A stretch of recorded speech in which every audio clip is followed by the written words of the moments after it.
Mga ate at mga kuya, welcome back to Kuya Puto's channel. So, marami po nagsasabi, meron daw housing crisis dito sa Canada. Yung mga iba naman sinasabi, sobrang mahal daw po ng mga bahay dito sa Canada. So, since we are in the industry, marami po nagtatanong kay Kuya Puto. Kuya Puto, when am I ready to buy a house?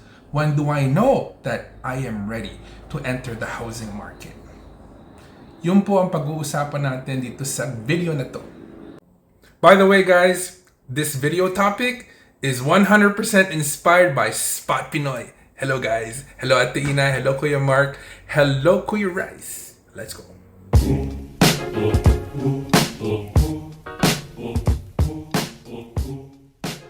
So guys, dito po sa Canada, marami pong tao gusto magkabahay.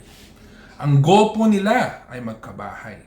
Sa iba nga, kung tutuusin, lalo na sa mga Pinoy, their measuring stick for success is to finally one day own a house, di ba? So, it's a very big topic and it's a very big commitment. So, alam ko po, dun sa mga first-time home buyers dyan, or dun sa mga tao na, their goal is to eventually enter the housing market. Sa looban po nila, lagi nilang tinatanong sa sarili nila. At tinatanong din sa akin. How do I know that I am ready? When do I know that I'm ready? See guys, iba-iba po yan sa iba-ibang tao.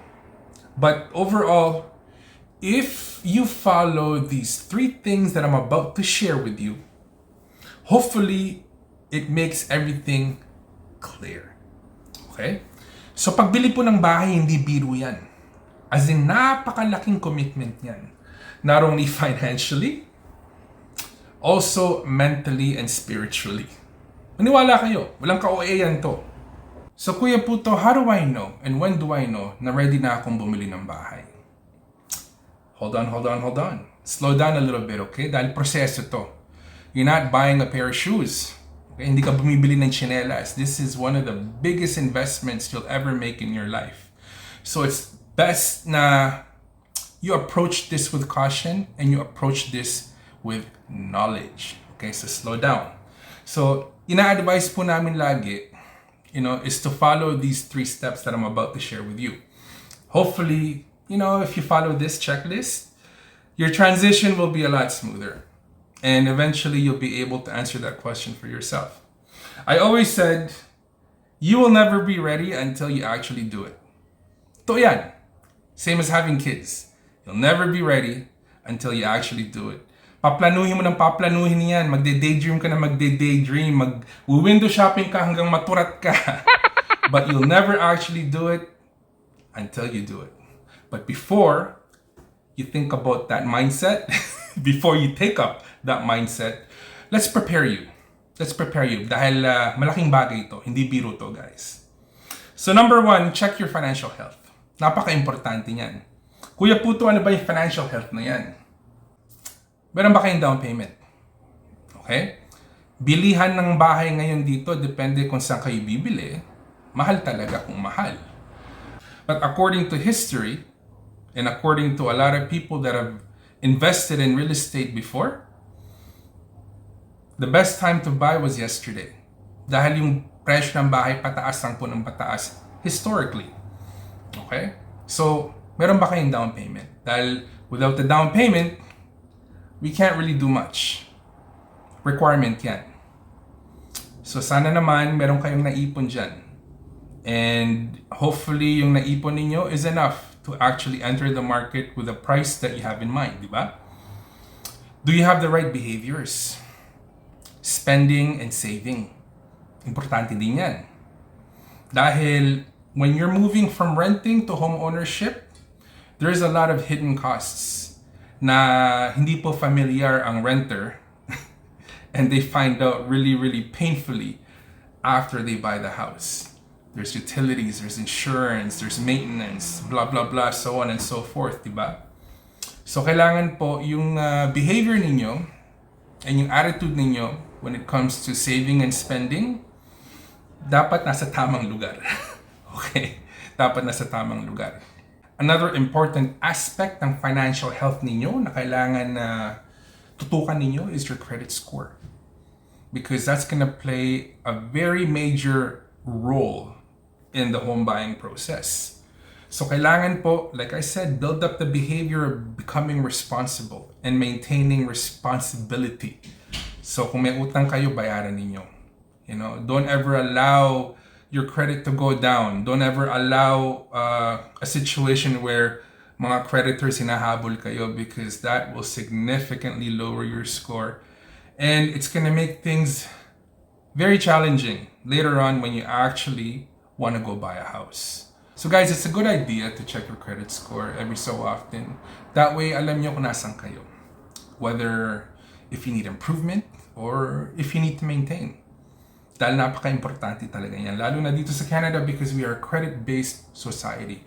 The last thing you want, financially ready na kayo, emotionally ready na kayo, tapos you find out yung credit score ninyo mabantot. And it makes things challenging.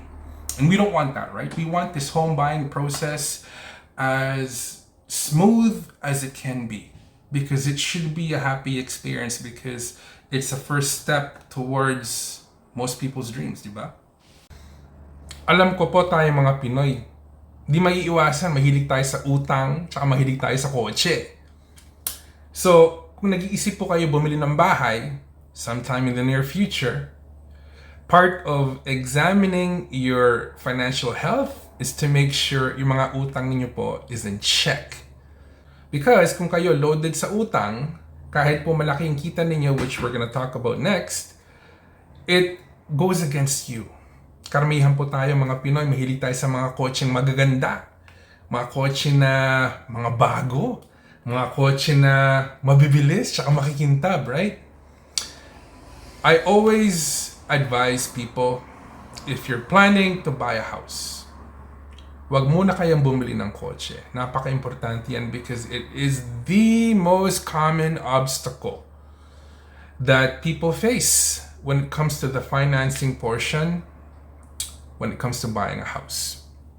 Dahil karamihan po ng mga Pinoy, or mga tao for that matter, not just Pinoys, you know, they would take on a big car loan, a big car payment.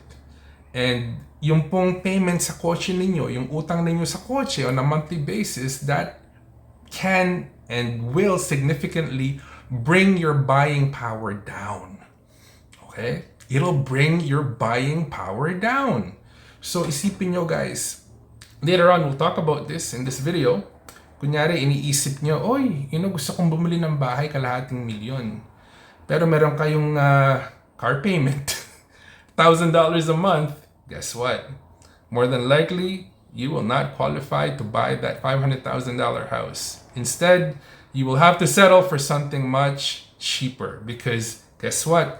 Yung kotse ninyo na makinis, na makintab, na mabilis, just brought your buying power down significantly. So mag-iingat po kayo doon.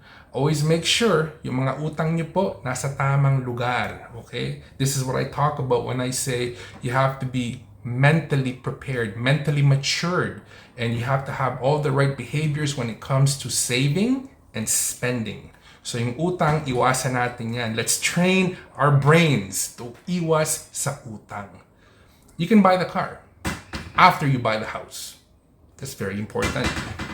And another thing guys, okay, alam ko po sa ating mga Pilipino, mahilig tayong tumulong sa kamag-anak natin, sa kaibigan natin, sa aso natin, sa pusa natin, sa pastor natin.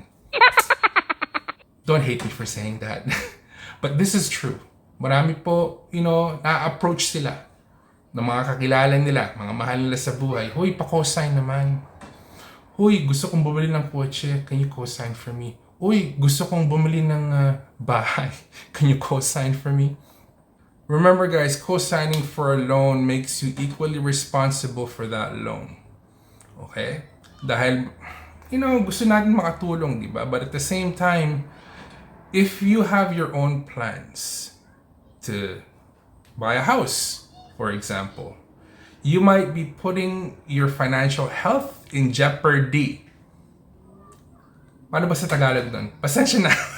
Hindi ko alam kung paano Tagalogin yun. But yeah, you might be putting your financial health in jeopardy if cosign kayo ng cosign. Huwag kayo magko-cosign. You know, unless really the circumstances dictate it. But you know what? Kung maiiwasan, iwasan ninyo. Lalo na kung meron kayong plano na bumilihin ng sariling bahay ninyo. So guys, parte din po ito ng financial health check ninyo. Do you have extra funds available? Meron ba kayong natabi on the side?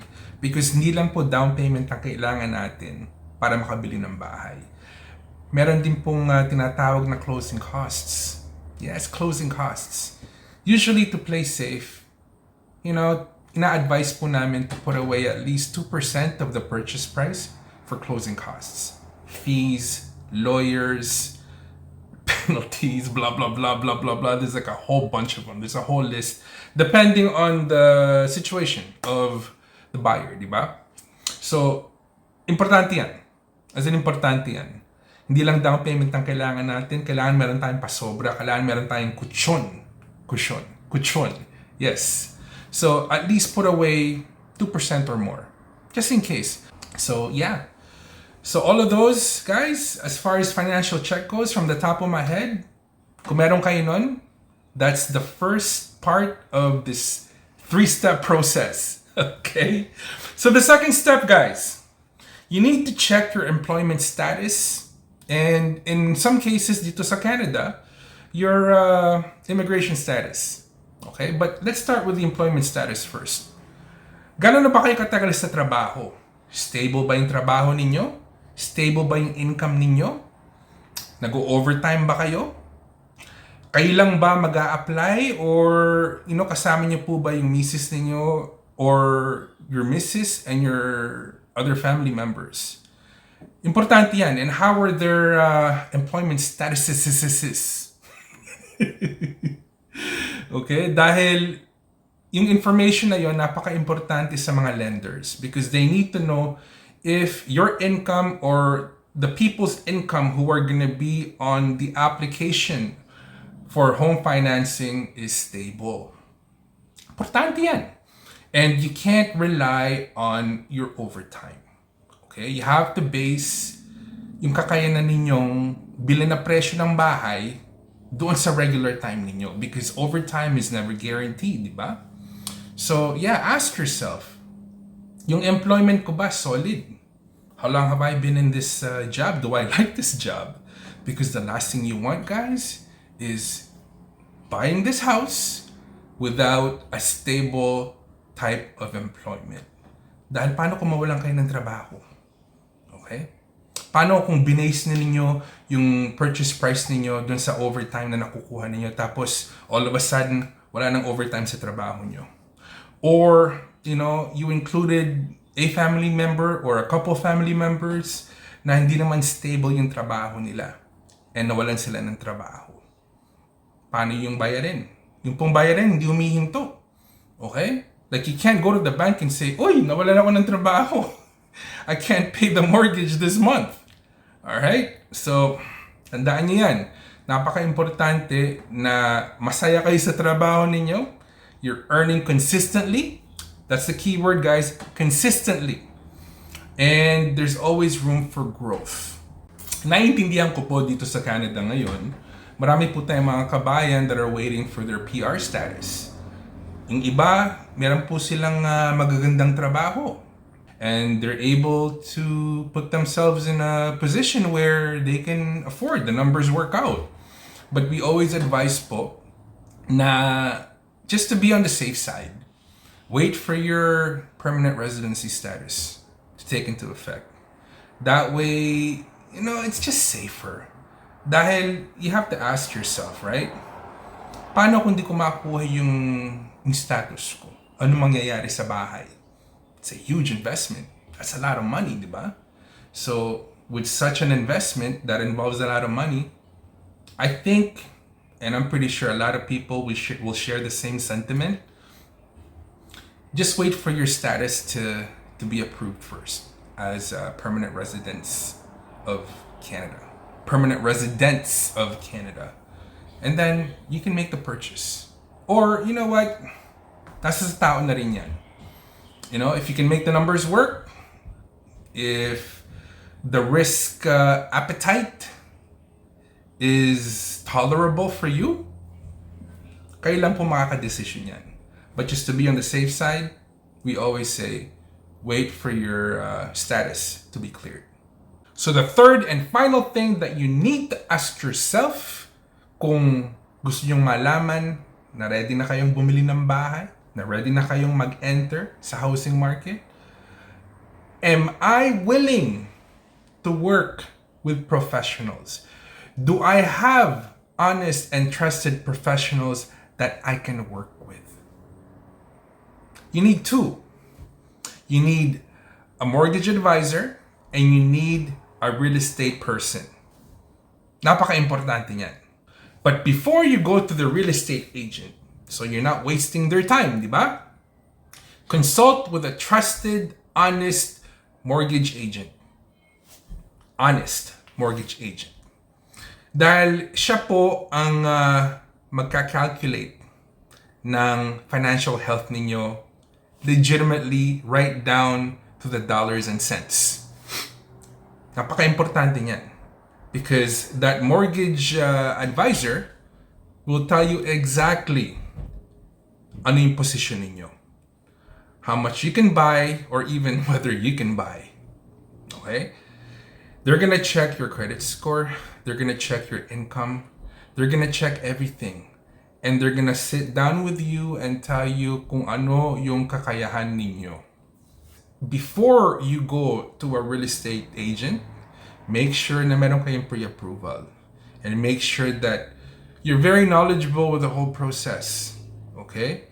Your first line of defense is a trusted mortgage advisor. Libre po yan. As in, libre yan. You can go to any bank or you can go to any broker.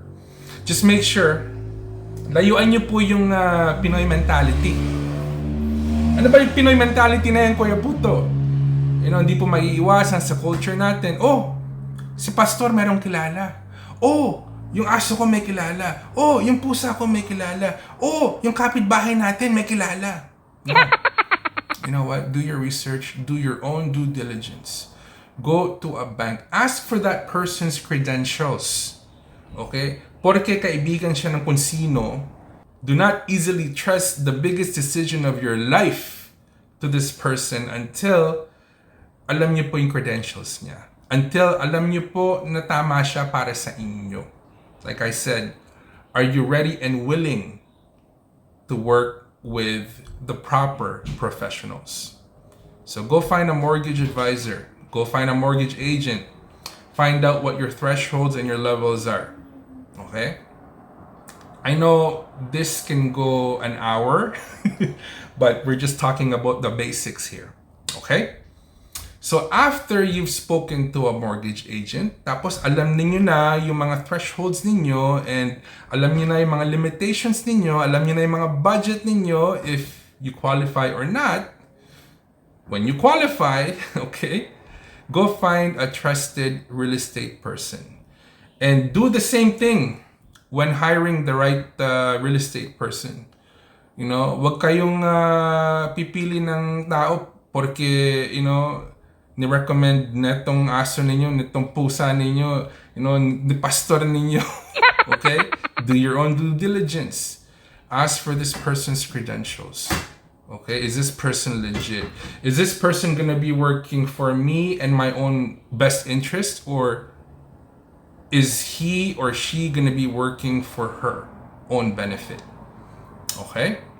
So, tandaan niyo yan, napaka-importante niyan. Working with the right professionals, not just professionals, but working with the right professionals.